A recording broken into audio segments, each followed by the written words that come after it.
2009 November 9 ചെങ്ങന്നൂരിനടുത്തുള്ള Cheriyanad എന്ന ഗ്രാമം ഞെട്ടിപ്പിക്കുന്ന ഒരു വാർത്ത കേട്ടാണ് ഉണർന്നത്. അവിടുത്തെ വലിയ ആഡംബര ബംഗ്ലാവായ ആഡംബര ഭവനമായ കാർണവേഴ്സ് വില്ലയിലെ ഭാസ്കര കാർണവർ കൊല്ലപ്പെട്ടു. ഗ്രാമം മുഴുവൻ അങ്ങോട്ടേക്ക് ഒഴുകി. പോലീസ് സംവിധാനങ്ങൾ അവിടെ എത്തി. പോലീസ് നായയും മറ്റിയെത്തി. അന്വേഷണം ദ്രുതഗതിയിൽ ആരംഭിച്ചു. ആ നാട്ടിലെ ഏറ്റവും ധനാഢ്യനായ മുതിർന്ന പൗരൻ കൂടിയായിരുന്നു ഭാസ്കര കാർണവർ.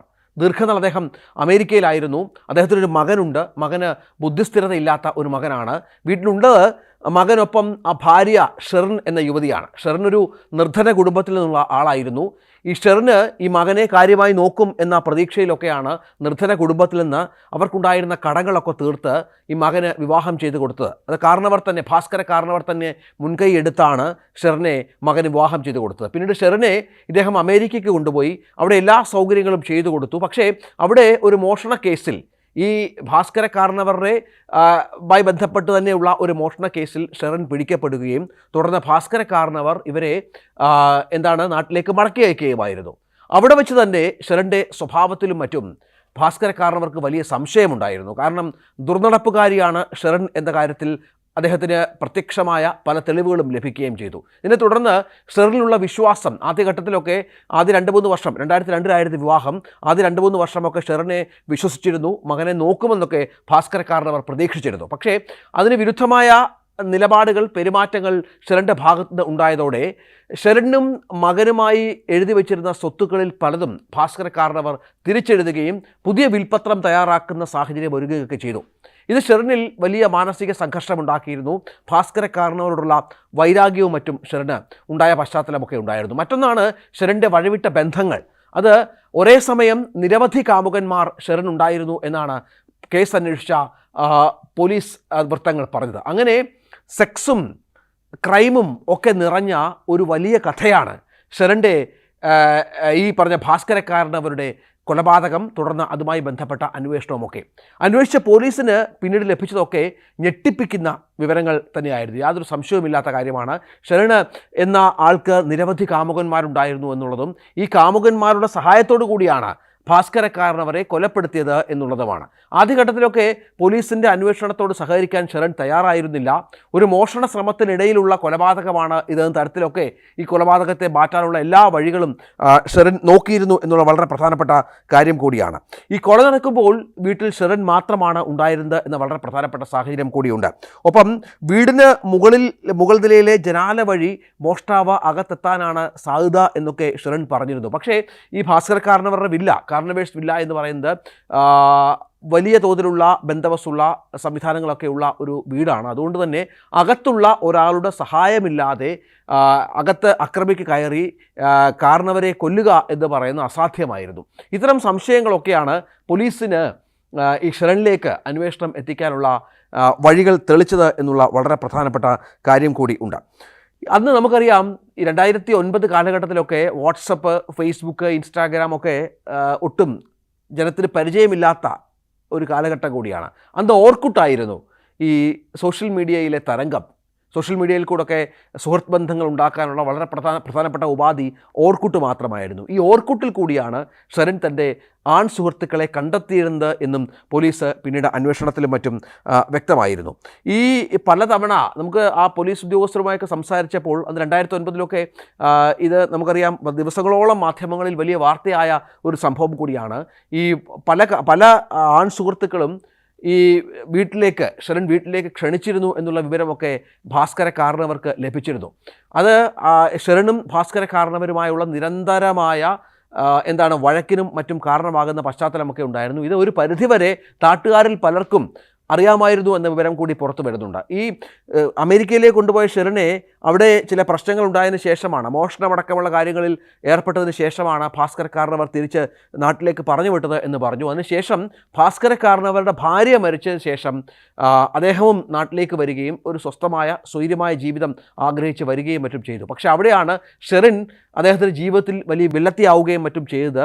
ഷെറിനുമായി ബന്ധപ്പെട്ട നിരവധി ആണുങ്ങൾ അവിടെ കയറി ഇറങ്ങുന്ന കാര്യമൊക്കെ നാട്ടിൽ പരസ്യമായ രഹസ്യമായിരുന്നു. ഇത്തരത്തിലൊരാളാണ് ബാസിദ് അലി എന്ന കാമുകൻ. ഒപ്പം ഷാനു റഷീദും നിതിനും എന്ന രണ്ട് ആൺ സുഹൃത്തുക്കൾ. ഇവരൊക്കെ സ്ഥിരം സന്ദർശകരായിരുന്നു.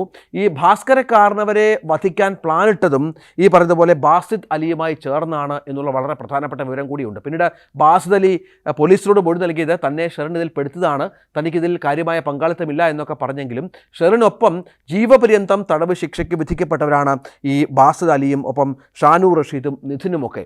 ഇവരും ഷെറിൻ്റെ നിർദ്ദേശപ്രകാരമാണ് ബാസിദ് അലി കൊലപ്പെടുത്തുന്നു, ഷാനു റഷീദും നിധിനും അവിടെ എത്തി ഈ നായ്ക്കൾക്കൊക്കെ മയക്കുമരുന്ന് നൽകി കുരയ്ക്കാതിരിക്കാനുള്ള, അവിടെ വലിയ നായകളുടെ വളർത്തുന്ന നായകളൊക്കെ ഉള്ള ഒരു സ്ഥലം വീട് കൂടിയായിരുന്നു. നായകൾക്ക് മയക്കുമരുന്ന് നൽകി അതിനെ മയക്കി കിടത്തുന്ന കാര്യങ്ങളൊക്കെ സംഭവിക്കുകയും ചെയ്തു. ഷെറിൻ്റെ ഫോൺ രേഖകൾ പോലീസ് പരിശോധിച്ചതോടെയാണ് ബാസിദ് അലിയിലേക്ക് പോലീസ് എത്തുകയും തുടർന്ന് ഇതിൻ്റെ കൊലപാതകത്തിൻ്റെ മുഖ്യ സൂത്രധാരൻ ബാസിദ് അലിയാണ് എന്ന തരത്തിലേക്ക് കാര്യങ്ങൾ എത്തുകയും ചെയ്തത്. ഏതായാലും വിശദമായി ചോദ്യം ചെയ്തതിൽ 89 ദിവസത്തിനിടെ കുറ്റപത്രം നൽകി പ്രതികൾക്ക് ജീവപര്യന്തം ശിക്ഷ കിട്ടി. ഇപ്പോൾ ഏറ്റവും ഒടുവിൽ നമുക്ക് പുറത്തു വരുന്ന വിവരമെന്ന് പറയുന്നത് 14 വർഷത്തെ ശിക്ഷയ്ക്ക് ശേഷം ഷെറിൻ ഇപ്പോൾ പുറത്തിറങ്ങുകയാണ്. വനിതാ തടവുകാരി എന്ന പരിഗണനയുണ്ട്, ജയിലിലെ നല്ല നടപ്പ് എന്ന പരിഗണനയുണ്ട്. ഈ രണ്ട് കാര്യങ്ങളും വെച്ച് മന്ത്രിസഭായോഗം തീരുമാനിച്ചിരിക്കുകയാണ് ഷെറിനെ പുറത്തു വിടണം. ഗവർണറുടെ കൂടി അസന്റ് വേണം. അത് വലിയൊരു ഈ പറഞ്ഞ പോലെ ഗവർണർ ഒരുപക്ഷേ ഈ വിഷയത്തിൽ സർക്കാരിൻ്റെ തീരുമാനത്തിനൊപ്പം നിന്നേക്കാം. ഷെറിൻ പുറത്തിറങ്ങുമെന്ന കാര്യത്തിൽ സംശയമില്ല. അവിടെയാണ് ഈ ജയിൽ വാസത്തിലെ, അതായത് ഷെറിന് ഈ ജയിലിൽ കഴിഞ്ഞ 14 വർഷത്തെ കാലയളവ് എന്ന് പറയുന്നത് വളരെ പ്രധാനപ്പെട്ട ഒരു കാര്യം കൂടിയാണ്. ഇവർ ഈ പറഞ്ഞതുപോലെ 22 തവണയായി 6 വർഷത്തിനിടെ 22 തവണയായി ഈ ഷെറിന് 444 ദിവസത്തെ പരോൾ ലഭിച്ചു എന്ന് പറയുമ്പോഴാണ് ജയിലിലും ഷെറിന് പരിഗണന കിട്ടിയിരുന്നു എന്ന കാര്യത്തിൽ ചില വ്യക്തതകൾ വരുന്നത്. ജയിൽവാസ കാലത്തും കൂടാതെ VIP പരിഗണന പലപ്പോഴും ജയിലിനുള്ളിൽ ഉണ്ടായിരുന്നു. സാധാരണ തടവുകാരൊക്കെ ജോലിക്ക് പറ്റും, അവരെ പലവിധ ജോലികൾക്കും ഒക്കെ ഏർപ്പെടുത്താറുണ്ട്.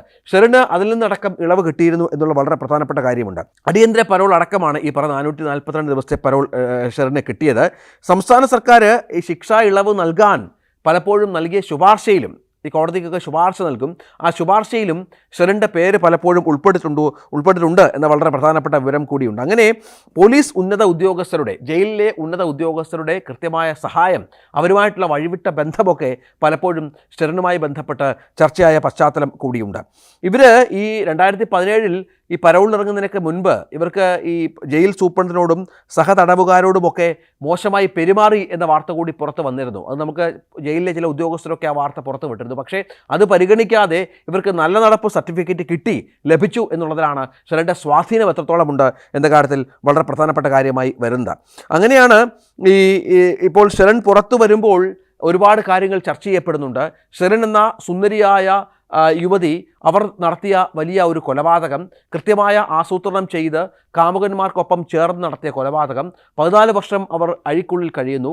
അഴിക്കുള്ളിൽ വലിയ സുഖങ്ങൾ അനുഭവിക്കുന്നു. പുറം ലോകത്തതുപോലെയുള്ള എല്ലാ സുഖങ്ങളും അവർ അനുഭവിക്കുന്നു. നല്ല ഭക്ഷണം കിട്ടുന്നു, നല്ല താമസം കിട്ടുന്നു, കൂടാതെ പരോൾ ആവശ്യത്തിന് കിട്ടുന്ന പശ്ചാത്തലം ഉണ്ടാകുന്നു എന്നൊക്കെയുള്ളതാണ് പ്രധാനപ്പെട്ട കാര്യം. ഷെറിന് അന്ന് 4 വയസ്സുള്ള ഒരു മകളുണ്ടായിരുന്നു ഈ കൊലപാതക സമയത്ത്. ഇപ്പോൾ 14 വർഷമായപ്പോൾ സ്വാഭാവികമായും അവർക്ക് 18 വയസ്സായി കാണും.